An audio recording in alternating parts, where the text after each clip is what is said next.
गेल्या 3 दशकापासून मेळघाटातील कुपोषण, माता मृत्यू व बालमृत्यूचे कलंक लागले आहे. यालाच अनुसरून दरवर्षी कुपोषणाच्या नावे शासन प्रशासन स्तरावर विविध विभागांमार्फत आणि विविध योजनांद्वारे शासनाचा कोट्यवधी रुपये खर्च करून सुद्धा आज मेळघाटात कुपोषणाचे प्रमाण पाहिजे त्या प्रमाणात कमी झाल्याचे दिसून येत नाही. त्या अनुषंगाने स्थानिक प्रशासनाद्वारे कुपोषणाचे प्रमाण कमी करण्याकरिता धारणी उपजिल्हा रुग्णालयात पोषण व पुनर्वसन केंद्राचे नूतनीकरण करून आता मेळघाटातील कुपोषित बालकांवर अत्याधुनिक तत्वावर उपचार करून बालकांना कुपोषणाच्या श्रेणीतून बाहेर काढण्याचे काम केले जाणार असल्याची माहिती धारणी उपजिल्हा रुग्णालयाच्या वैद्यकीय अधीक्षिका रेखा गजरलवार यांनी दिली आहे. अमरावती जिल्ह्यातील मेळघाटची आर्थिक राजधानी धारणी तालुक्याच्या उपजिल्हा रुग्णालयात जिल्ह्यातील पहिले कुपोषित बालकांसाठी पोषण व पुनर्वसन केंद्र सन 2012 मध्ये सुरू करण्यात आले होते. मात्र कालांतराने सदर केंद्रांची अवस्था खराब होत गेली. परिणामी केंद्रात पाहिजे त्या प्रमाणात कुपोषित बालकांना सेवा देणे शक्य होत नव्हते. म्हणून मेळघाटातील कुपोषणाचे प्रमाण सुद्धा कमी करण्यात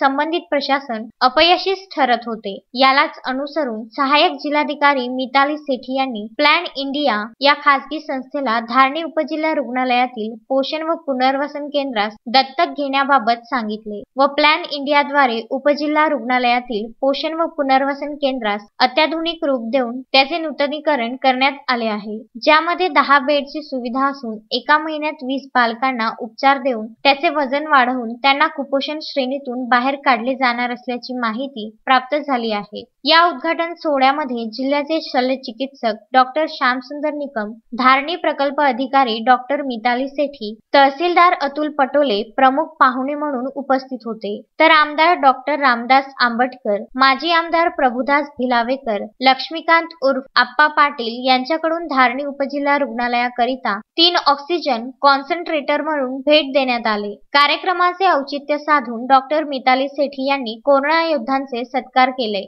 हे विशेष उपजिला रुग्णालय धारनी में जो पोषण और पुनर्वसन केंद्र है, यह माननीय डॉक्टर मिताली सेठी मैडम और प्लान इंडिया की सहकार्य से अभी नूतनीकरण हुआ है।